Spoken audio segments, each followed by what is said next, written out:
오늘 아침 사도행전 9장 28절과 31절 말씀 통해서 지난 주일과 똑같은 본문 말씀, 교회가 가져야 할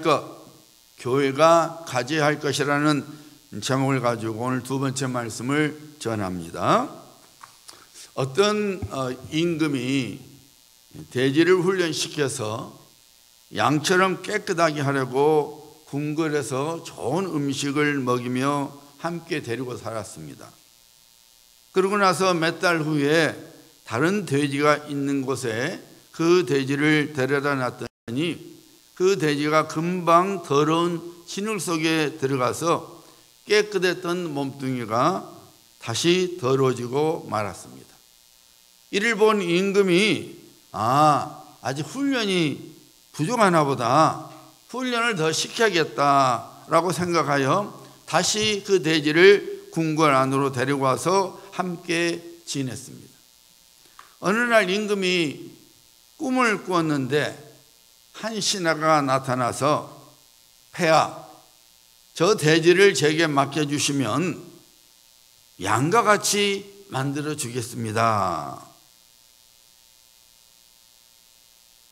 임금이 기뻐서 쾌히 승낙을 했습니다.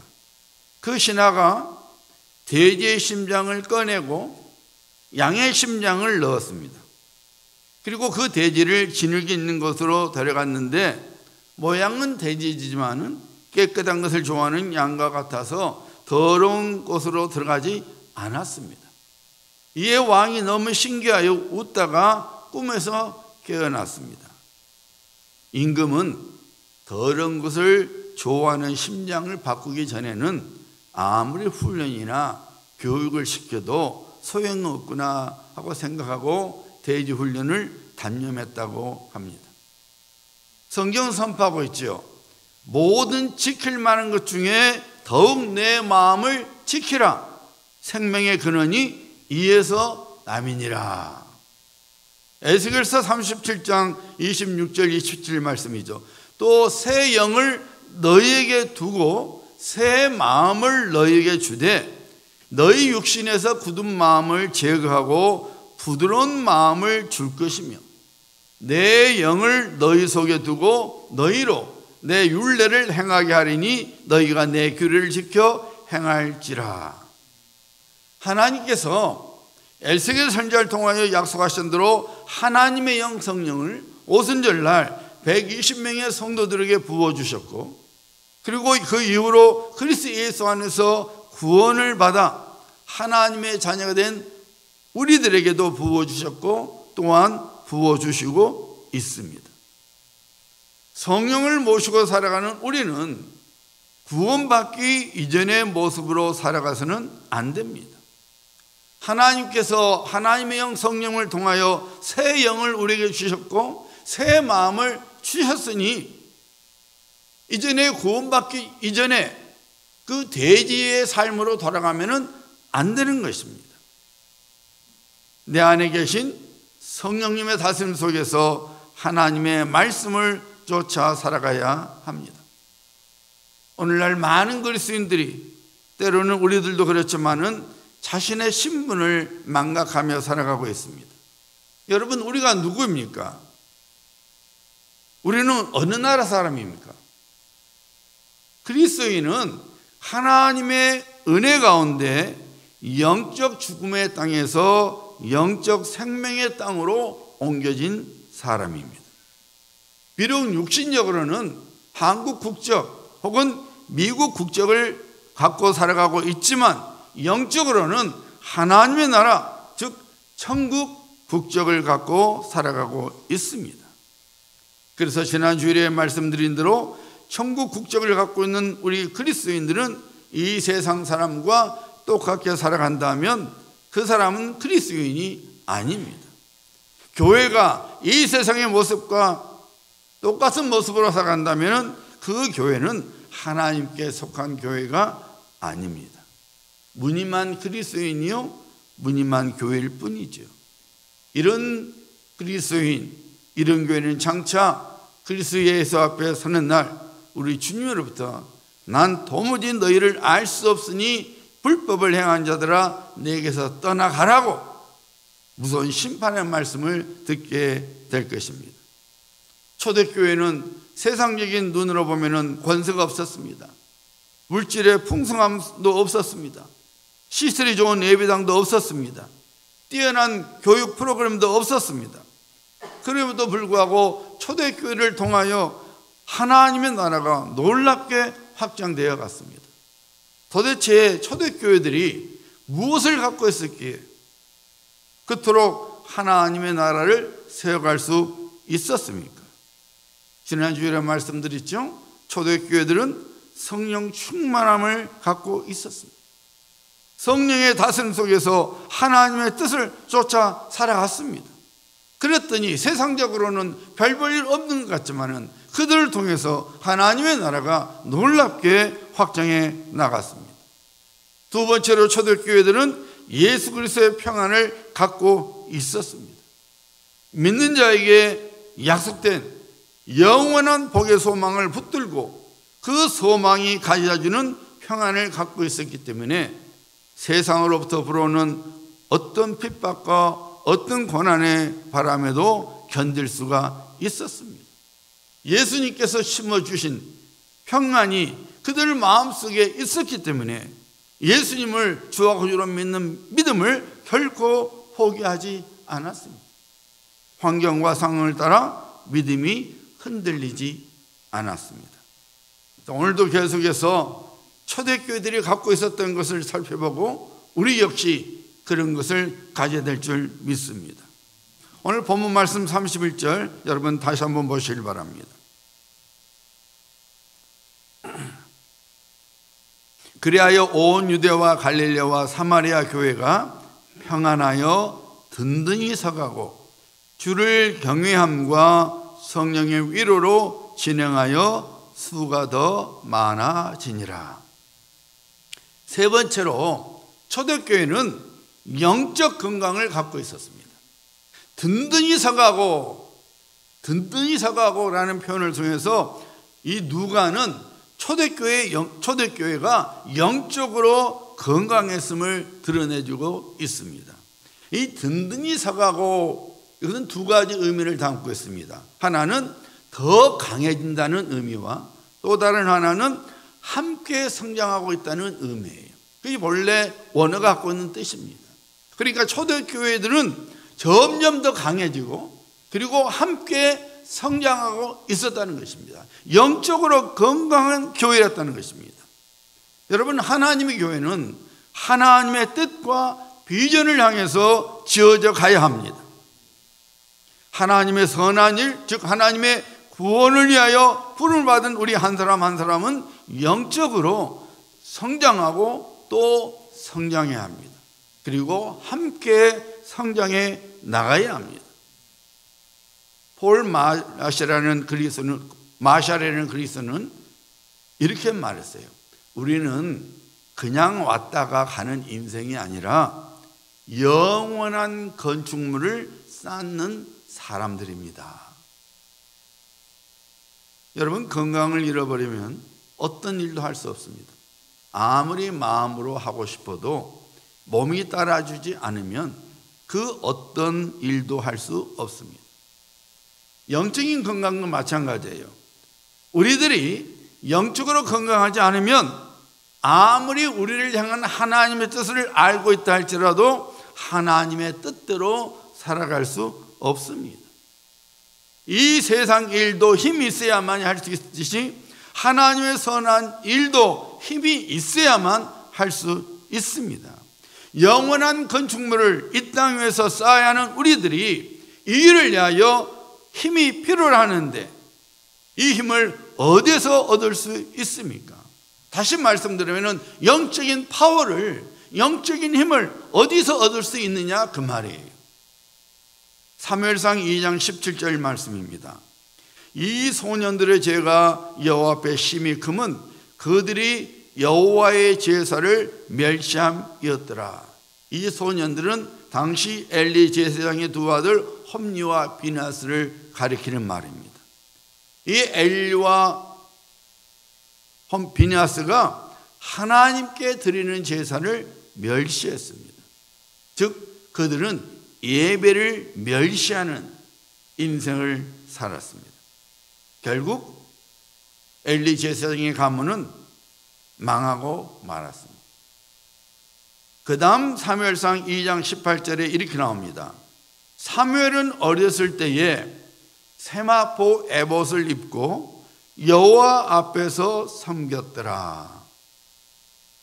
홈리와 비나스는 하나님의 제사를 무시하고 멸시했지만 어린 사무엘은 하나님의 제사에, 즉 예배에 힘쓰는 인생을 살았다고 곧바로 증거하고 있습니다. 그랬더니 어떤 일이 일어났습니까? 하나님의 복의 촛대가 엘리 제사장의 가문으로부터 사무엘에게로 옮겨지고 말았습니다. 사랑하는 여러분, 여러분들이 영적으로 강해지고자 한다면 예배를 소중하게 여기고 올바른 예배자가 되어야 합니다. 세상에서 강해지려면 이 세상 지식과 경험을 쌓아야죠. 하지만 이 세상 지식과 경험이 결단코 우리를 영적으로 강한 그리스도인으로 만들지 못합니다. 오직 하나님의 은혜와 하나님의 지식, 즉 하나님의 말씀만이 하나님의 사람 우리를 강하게 만들어 줍니다. 초대교회의 특징이 무엇이었습니까? 그들은 힘써 모이는 것이었습니다. 즉 예배에 전심 전력을 쏟았습니다. 하나님께서 주시는 은혜가 그들 마음속에 가득 채워져 있으니 짐승의 밥이 되거나 불에 태워 죽거나 무서운 고문을 당하는 것을 두려워하지 않았습니다. 예배를 통하여 하나님께서 주시는 은혜를 마음에 품고 살아가니 강한 그리스도인이 되어서 그들의 삶의 현장에서 예수님의 손발이 되어서 살아갔습니다. 그들을 통해서 영원한 건축물 하나님의 나라가 쌓여갔습니다. 사랑하는 성도님들, 하나님 앞에 서는 날 부끄럽지 아니하고 주님께로부터 칭찬받기를 원하신다면 우리는 하나님 앞에서 하나님의 일을 이루며 살아가야 합니다. 이 세상에 사는 동안 우리 각자에게 맡겨주신 하나님의 일을 잘 감당해야 합니다. 영원한 건축물을 잘 쌓아가야 합니다. 누가 그렇게 할 수 있습니까? 영적으로 건강한 사람이 그렇게 할 수 있습니다. 영적 건강은 어디에서 얻을 수 있습니까? 하나님께 흠양되어지는 예배를 통해서 얻을 수 있습니다. 그러므로 사랑하는 여러분, 예배에 열심을 내시되 올바른 예배를 하나님께 드리셔야 합니다. 네 번째로 초대교회는 하나님의 경외함을 갖고 있었습니다. 우리가 무엇을 가져야 합니까? 하나님을 경외하는 신앙이 있어야 합니다. 잠언서 1장 7절은 이렇게 선포하죠. 여호와를 경외하는 것이 지식의 근본이거늘. 여러분, 사람이 지식이 없으면 아무것도 할 수 없습니다. 그래서 지식은 힘이다라는 말이 있지 않습니까? 그런데 성경은 하나님을 경외하는 것이 지식의 시작이라고 선포하고 있습니다. 무슨 의미입니까? 지식 중에서 가장 중요한 지식은 하나님을 경외하는 것이라 그 말이에요. 경외라는 말은 공포심을 말하는 것이 아닙니다. 너무나 존경하기 때문에 그 존경함에서 오는 거룩한 두려움을 의미하는 것이 경외예요. 하나님의 은혜를 요즘에는 너무나 강조하는 설교를 많이 하다 보니까 오늘날 우리 많은 그리스도인들이 하나님을 마치 마음씨 좋은 할아버지 정도로 생각하는 실수를 범하고 있습니다. 물론 여러분, 우리를 향한 하나님의 사랑은 말로 표현할 수 없지요. 하나님께서 스바야 선지자를 통해서 얼마나 우리를 사랑하시는지를 말씀해 주지 않았습니까? 하나님께서 우리를 잠잠히 사랑해 주신다고 했습니다. 우리 때문에 기뻐하시고 우리 때문에 노래를 부르신다고 했습니다. 우리들이 우리 자녀를 사랑하는 것보다 훨씬 더 하나님 아버지께서는 우리를 사랑해 주십니다. 하지만 하나님께서는 사랑의 하나님이시지만 동시에 우리 하나님은 공의의 하나님이십니다. 그래서 죄를 미워하십니다. 악한 행위를 징계하십니다. 하나님께서 초대교회 순교를 위하여 아나니아와 삽비라를 교인들 앞에서 죽이지 않았습니까? 하나님의 종 모세를 위하여 그의 권위를 대적했던 고라와 다단 등을 이스라엘 백성들 앞에서 땅을 벌리게 하시고 그들에게 상침을 당하게 만드셨어요. 우리의 하나님은 사랑의 하나님이시지만 동시에 죄를 미워하시는 하나님이에요. 하나님을 경외하지 않는 자, 하나님을 멸시하는 자를 하나님은 반드시 징계하십니다. 우리 예수님께서 말씀하시죠. 몸을 죽이는 자를 두려워하지 말고 몸과 영혼을 능히 죽이시는 하나님을 두려워하라고 말씀하셨습니다. 하나님께서 친히 말씀하셨죠. 사무엘상 2장 30절입니다. 이제 나 여호와가 말하노니 나를 존중히 여기는 자를 내가 존중히 여기고 나를 멸시하는 자를 내가 경멸하리라. 우리가 하나님을 존중히 여겨주면 하나님께서 우리를 존중히 여겨주신다는 거예요. 우리가 하나님을 멸시하면 하나님께서도 우리를 경멸하시겠다는 것입니다. 여러분, 우리가 하나님을 아무리 멸시해봤자 하나님께는 아무런 일이 안 일어나요. 그런데 하나님께서 우리를 멸시하면은 우리는 끝이에요. 초대교회들은 비록 세상으로부터 감당할 수 없는 무서운 핍박과 고난을 받고 있었지만은 그런 세상을 무서워하기보다는 그들의 영혼을 책임져 주시는 하나님을 향해 경외하는 마음을 품고 살았습니다. 지난 주일에도 말씀드렸지만 오늘날 하나님 백성들이 하나님의 말씀을 너무 무시하며 살아갑니다. 하나님의 말씀을 철이 지난 패션으로 생각하죠. 아이고, 이 시대는 안 맞아. 아이고, 나한테는 안 맞아.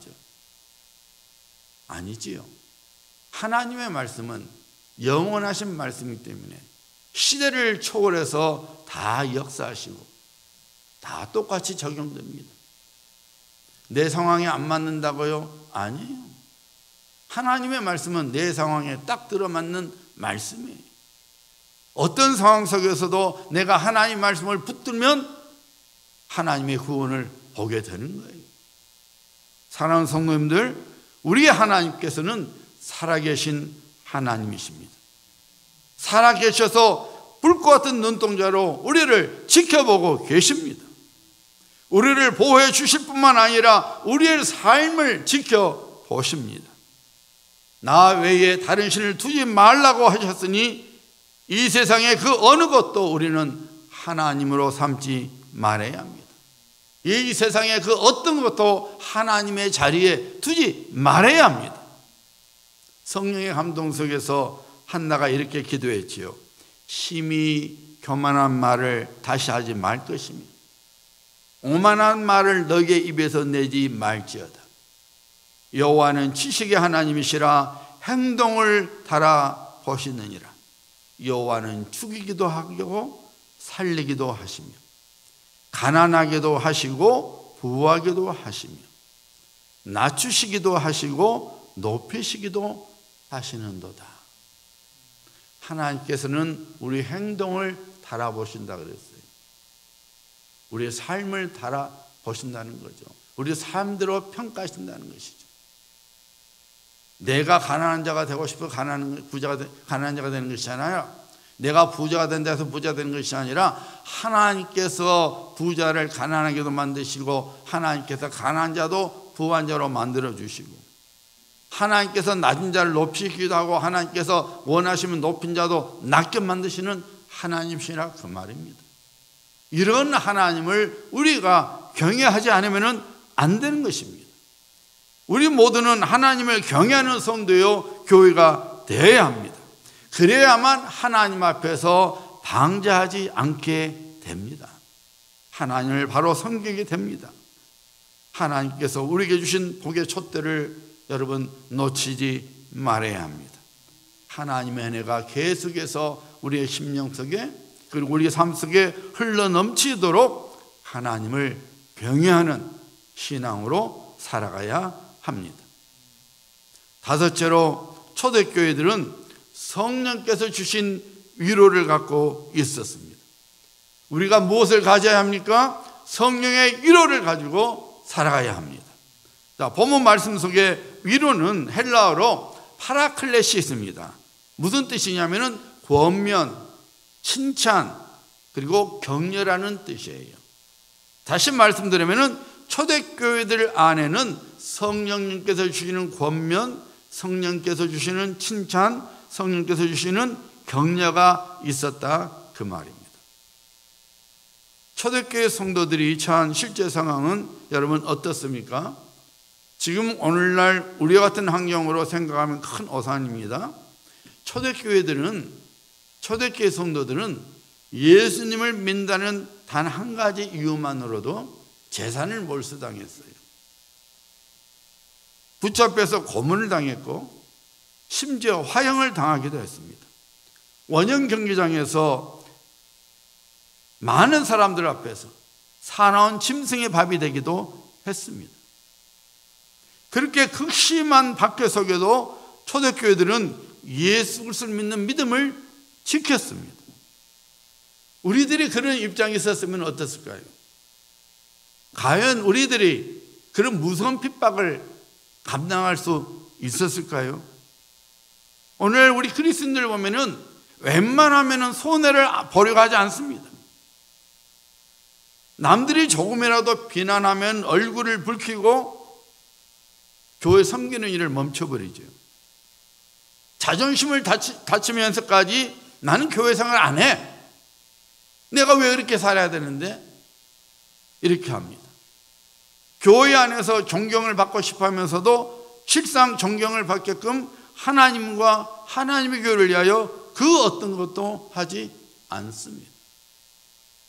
그런데 초대교회 성도들은 생각만 해도 끔찍한 인들을 견뎌냈습니다.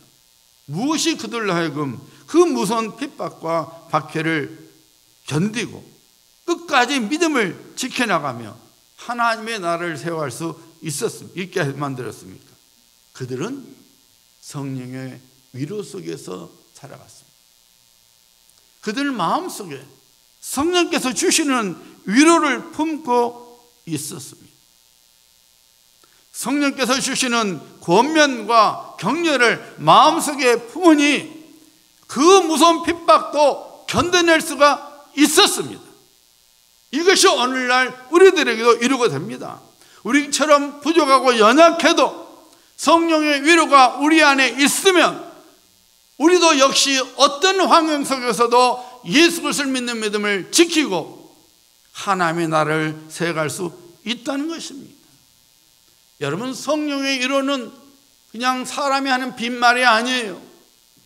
이번 총회 때에 총무 목사님이 오늘 이번에 성경 박물관을 보러 갔는데 성경 박물관을 보지 않으면 여러분들은 큰 손해입니다. 오늘 맛있는 점심 먹을 텐데 안 가고 호텔에 남아있으면 여러분만 손해입니다. 그래요. 그래서 제가 대단한 거 사주려나 보다 하고 이제 갔어요. 먹은 것 때문에 먹으려고 하는 거 아니라 성경 박물관에 있는 그 유명하니까 그 성경 옛날 그 성경 매니스크립트 그 사본들이 많이 있고 굉장해요. 한번 들어가는데 30불이더라고요. 근데 이제 갔어요. 근데 점심을 샌드위치를 주는 거예요. 그것도 그 워싱턴 DC 쪽에 있는 유니언 스테이션 가장 큰 기차역이에요. 사람 엄청나게, 난 사람들 그렇게 기차 많이 탄지 몰랐어요. 공항 같더라고요. 그 앞에서 거지같이 앉아갖고 먹고 있었어요. 그 내가 그랬어요. 이거 뭐냐 이거? 사진 찍지 말라고. 거지같이 보이구만. 뭔 사진 찍냐고 내가 그랬거든요. 그랬더니 그 말을 제가 우리 강사 목사님한테 했었어요. 이번 이수희 목사님이 강사 목사님 오셨어요. 우리 교회 2번 오셨죠. 아, 목사님 세상에 맛있는 거 준다더니 샌드위치 먹었습니다. 내가 그랬어요. 그랬더니 그 목사님이 그러셔요. 목사님 제가 한 말, 내가 한 이야기 해드릴까요? 그래서 자기가 아는 어떤 선배 목사님이 자기한테 그러더래요. 야, 이수희 목사, 그 아무개 목사 있지 않냐? 그 아무개 목사가 자기 차를 얻어 타는 것이 미안해서 형님 목사님 오늘 제가 아주 큰 상을 사드리겠습니다 그러더래요. 그래서 이제 같이 차를 타다가 휴게소에 이제 들렀대요. 그래서 맛있는 거 사주자 했더니 라면을 사주시더래요. 그래서 야, 너는 나한테 건상을 사준다 하더니 라면이냐? 그랬더니 그 한 목사님이 하신 말씀이 형님 목사님 그래도 오늘 라면에 달걀 넣습니다. 저는 평소에 달걀 안 묻습니다 그러더래. 아니 소고기를 기다렸더니 세상에 라면에 달걀 넣는 것이 건상인 거라고 아주 그냥 자랑하듯이 말하더래요. 그 목사님이 평소에도 짠돌이래요. 사람들은 빈말 잘해요. 여러분 어디 가서 빈말 하지 말아요. 참 사람이 실없이 보입니다. 안 할 것 같으면 하지 말아요. 할 것 같으면 분명히 하고. 그런데 여러분 성령께서 우리에게 주시는 위로는 그런 거 아니에요. 빈말이 아니에요. 성령의 위로가 우리 안에 넘치면, 우리 안에 흘러가면은 그 어떤 것도 염려가 되지 않냐고. 그 어떤 것도 무섭지 않고 어떤 환경 속에도 하나님의 구원이 반드시 내게 이르는다는 확신 속에서 힘을 얻게 되는 것입니다. 요한계시록 2장에 보면은 예수님께로부터 칭찬을 받은 서머나 교회가 나오죠. 당시 서머나 지역은 로마 제국에 속해 있었던 가장 큰 도시 중에 하나였어요. 그러니까 로마의 속국인데 그 속국 중에 제법 큰 도시였습니다. 항구 도시여서 무역이 활발했습니다. 그러다 보니까 자연적으로 경제적으로 매우 부유했습니다. 그 서머나 도시는 로마 제국에 매우 우호적이어서 막대한 세금과 조공을 갖다 바쳐서 로마 제국으로부터 큰 사랑을 받았어요. 서머나에 살고 있던 사람들은 대부분 로마 황제를 숭상하는 이 황제 숭배에 매우 협조적이었습니다. 그러다 보니까 하나님만을 섬기는 서머나 교회는 자연스럽게 로마 제국이나 그 서머나 사람들에게는 미운 털이었습니다. 미움의 대상이 되었습니다. 재산을 몰수당하는 정도가 아니라 극심한 핍박을 받았습니다. 서머나에 살고 있는 사람들은 경제적으로 다 부유했는데 서머나 교회 성도들만 가난했습니다. 그런 서머나 교회를 향하여 우리 예수님께서 말씀하시죠. 내가 네 환난과 궁핍을 안다. 서머나 교회의 성도들아, 너희들이 지금 당하고 있는 핍박과 너희들의 그런 가난함을 내가 알고 있다 라고 말씀하십니다. 예수 그리스도를 믿는 믿음 때문에 핍박과 경제적인 가난 속에서 어려움을 겪어야만 했던 서머나 교회에게 주님으로부터 특별한 영적 은혜가 임했습니다. 그것은 주님의 일화이셨습니다. 주님의 격려였습니다. 말씀하시죠. 내가 네 사정 다 안다. 여러분 언제 우리가 큰 일을 받습니까? 내 사정을 상대방이 알아줄 때이죠. 우리는 누군가가 우리에게 힘들지요, 힘내세요 등등의 격려의 말을 해주면 우리는 힘을 얻게 됩니다. 아, 그래도 저 사람이 내 사정을 알아주는구나. 그래서 마음은 힘들지만은 또 마음이 가벼워지는 것이죠. 여러분 사람의 위로가 이 정도라면은 하나님의 위로는 오죽하겠습니까? 여러분 하나님의 위로는 사람의 그것과는 비교가 될 수 없습니다. 칭찬은 고래도 춤추게 한다 하죠. 여러분 하나님의 칭찬은 고래를 날아가게 만들어요. 사랑하는 성도님들, 그러므로 우리들이 구할 것은 성령의 위로입니다. 성령께서 주시는 칭찬입니다. 하나님의 사람은 하나님의 위로를 구해야 합니다. 그리스도인은 성령의 위로를 붙들어야 합니다. 여러분이 성령의 위로 속에 거하는 사람이 되게 해달라고 기도해야 합니다. 우리 교회 안에 성령의 위로하심이 있게 해달라고 기도해야 합니다. 성령님의 위로가 우리의 심령 속에 우리 교회 안에 있으면 나는 행복한 성도요, 우리 교회는 행복한 교회가 되는 것입니다. 여러분 분명히 아셔야 합니다. 우리 인생 속에서 우리 인생의 눈물을 닦아주시는 분은 오직 예수 그리스도 한 분이십니다. 그래서 우리는 사람 앞에서 눈물을 흘리지 말고 예수님 앞에서 눈물을 흘려야 합니다.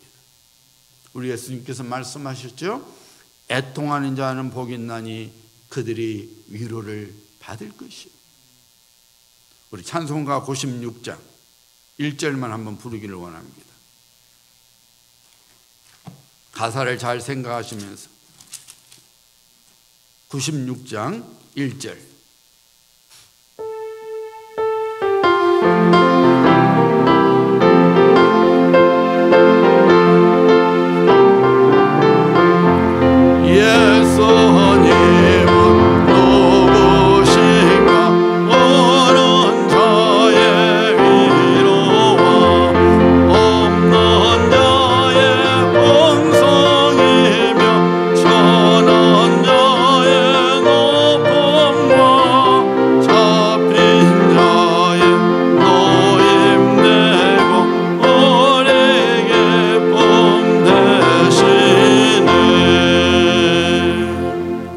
극심한 박해를 받았던 초대교회들은 하나님 앞에서 울었습니다. 하나님의 긍휼하심을 구했습니다.